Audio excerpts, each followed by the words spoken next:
Hello అండి. Welcome to my channel. అందరూ ఎలా ఉన్నారు? బాగున్నారా? నేనైతే చాలా బాగున్నాను. మీరు కూడా బాగుండాలని కోరుకుంటున్నాను. సో, నా వీడియోని ఎక్కడ స్కిప్ చేయకుండా లాస్ట్ వరకు చూడండి. నా వీడియో నచ్చితే లైక్ చేయండి, షేర్ చేయండి. అలాగే ఎలా ఉంది అనేది కామెంట్ చేయండి. అలాగే వీడియో నచ్చితే సబ్స్క్రైబ్ చేసుకొని నన్ను కాస్త సపోర్ట్ చేయండి. సో, ఇక్కడ వచ్చేసి నేను కూరగాయలు కట్ చేసుకున్న తర్వాత వేస్టేజ్ అనేది మనం పడేస్తూ ఉంటాము. సో, ఆ వేస్టేజ్ మనకు వేస్టేజ్ కావచ్చు, కానీ మొక్కలకు అది చాలా వరకు ఫుడ్ లాంటిదే అండి. మనం ఈ విధంగా కూరగాయలు కానీ ఫ్రూట్స్ ఏదైనా కట్ చేసుకున్నప్పుడు వేస్టేజ్ అంతా పడేయకుండా ఈ విధంగా ఒక బౌల్‌లో స్టోర్ చేసుకొని కొన్ని వాటర్ వేసి ఈ విధంగా ఒక 10 అవర్స్ లేదా 12 అవర్స్ ఈ విధంగా నానబెట్టి మనం మొక్కలకు వేసామంటే మొక్కలకు చాలా బలము, ఒక బూస్ట్ లాంటిది, ఒక ఎనర్జీ లాంటిదనమాట. ఈ విధంగా చేస్తే మొక్కలకు చాలా యూస్‌ఫుల్‌గా ఉంటుంది. చాలా బాగా పెరుగుతాయి. ఇక నెక్స్ట్ సెకండ్ టిప్ వచ్చేసి మనం గోధుమల్ని తెచ్చుకున్నప్పుడు అందులో నుంచి డస్ట్ అలాగే రాళ్ళు వగైరా తీసేసి మనము ఆ తర్వాత ఒక్కసారి కడిగి ఈ విధంగా మనము 6 అవర్స్ లేదా ఓవర్ నైట్ నానబెట్టుకొని మార్నింగ్ మళ్ళీ ఎండలో ఎండబెట్టుకొని వాటిని గిన్నెకి వేసి పిండి పట్టించుకున్నామంటే మనము రోటీస్ అనేవి చాలా మెత్తగా సాఫ్ట్గా చాలా బాగుంటాయి. ఈ విధంగా ఒక్కసారి ట్రై చేసి చూడండి. చాలా బాగా వస్తాయి. స్మూత్‌గా, మెత్తగా చాలా బాగా ఉంటాయి. మనము పిండిని తడిపి నానబెట్టవలసిన అవసరం ఉండదు. డైరెక్ట్‌గా మనము పిండిని తడప నానబెట్టగానే మళ్ళీ మనము రోటీస్ అనేసి చేసుకోవచ్చు. చాలా బాగుంటుంది. ఈ ఐడియా నచ్చితే ఒక లైక్ ఇవ్వండి. ఇంకా నెక్స్ట్ టిప్ వచ్చేసి మనము వంట చేసుకోగానే ఎప్పటికప్పుడు నీట్‌గా ఈ విధంగా ఒక బౌల్‌లో వాటర్ తీసుకొని అందులో కొంచెం సోడా సర్ఫ్ వేసుకొని ఈ విధంగా మనము ఒక క్లాత్ తీసుకొని ఈ విధంగా స్టవ్‌ని అలాగే బ్యాక్ సైడ్ టైల్స్‌ని ఎప్పటికప్పుడు నీట్‌గా శుభ్రం చేసుకున్నామంటే టైల్స్ కూడా మెరుస్తాయి. మన స్టవ్ కూడా చాలా బాగా నీట్‌గా మెరుస్తుంది. అలాగే కౌంటర్ టాప్ కూడా చాలా నీట్‌గా అందంగా ఉంటుంది. చీమలు, బొద్దింకలు, ఈగలు అనేవి రాకుండా నీట్‌గా ఉంటుంది కిచెన్ అనేది. నా ఈ వీడియో నచ్చితే ప్లీజ్ లైక్ చేయండి.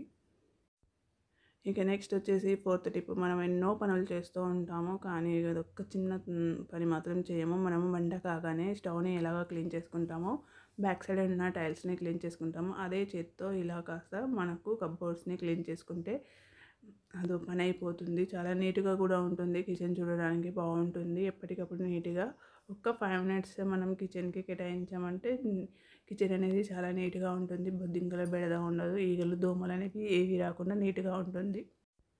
ఇక నెక్స్ట్ టిప్ వచ్చేసి మన ఇంట్లో వెడ్డింగ్ కార్డ్స్ చాలానే వస్తూ ఉంటాయి. సో, ఈ సీజన్‌లో మనం వాటిని పడేయకుండా వాటితో కూడా మంచి ఒక ఆర్ట్ కళ అనేది మనం తెలుసుకోవచ్చు. సో, ఇంటికి వచ్చిన వెడ్డింగ్ కార్డ్స్‌ని పడేయకుండా ఈ విధంగా అయితే చేసుకోండి. వీడియోలో చూయించిన విధంగా. సో, ఫస్ట్ అయితే మనం పైన ఉండే అట్టకాడతో ఈ విధంగా మనకు ఈ వీడియోలో చూపించిన విధంగా షేప్‌లో కట్ చేసుకోవాలి. ఆ తర్వాత మనకు పిల్లలు చదివిన తర్వాత మర్చిపోతూ ఉంటారు, లేదా తీయడం లేట్ చేస్తూ ఉంటారు, లేదా తొందరగా తీయడంలో పేపర్‌ని చింపేస్తూ ఉంటారు. సో, అలా కాకుండా మనం పిల్లలు హోంవర్క్ ఎక్కడి వరకు రాసారు, ఎక్కడి వరకు చదివారు అనేది ఈజీగా తెలుసుకోవడానికి ఈ విధంగా మనము వాళ్ళు చదువుతున్న లేదా రాస్తున్న పేపర్ దగ్గర ఈ విధంగా పెట్టేసుకున్నామంటే మనం ఈజీగా తీసేసుకోవచ్చు. Last and final tip, last but not least. మనం కిచెన్‌లో వంట అంతా అయిపోయిన తర్వాత స్టవ్‌ని కడిగేసుకుంటాము. టైల్స్‌ని కూడా క్లీన్ చేసుకుంటాము. అలాగే ఈ ట్యాప్స్ దగ్గర మనము అలాగే వదిలేస్తూ ఉంటాము. అలాగే వదిలేయడం వల్ల దానిపైన వాటర్ మరకలు అనేవి పడి కాస్త అగ్లీగా కనిపిస్తూ ఉంటుంది. సో, ఈ విధంగా మనము పాత్రలన్నీ కడగడం అయిపోయిన తర్వాత ఈ విధంగా స్క్రబ్బర్ తీసుకొని ఒక్కసారి మనం దీన్ని కూడా వాష్ చేసుకున్నామంటే స్టీల్‌వి చాలా తళతళ మెరుస్తూ ఉంటాయి. అలాగే మనం కిచెన్‌లో అన్ని రకాల పాత్రలు అన్ని చిన్నవి, పెద్దవి అన్నీ వాడేస్తూ ఉంటాము. సో, వాటిని క్లీన్ చేసుకుంటూ ఉంటాము. సో, మెయిన్‌గా మనము క్లీన్ చేసుకోవాల్సింది steel scrubber and green scrubber. So, దీనికి ఈ విధంగా మనం వేడి నీళ్ళు తీసుకొని మనం పడుకునే ముందు ఈ విధంగా మన స్క్రబ్బర్స్ ఏవైతే ఉన్నాయో, ఎన్నైతే మనం యూజ్ చేస్తామో వాటన్నింటిని ఈ విధంగా ఒక 5 మినిట్స్ కానివ్వండి, లేదా ఈ వాటర్ అంతా చల్లారేంత వరకు ఇందులో పెట్టేసి వదిలేయండి.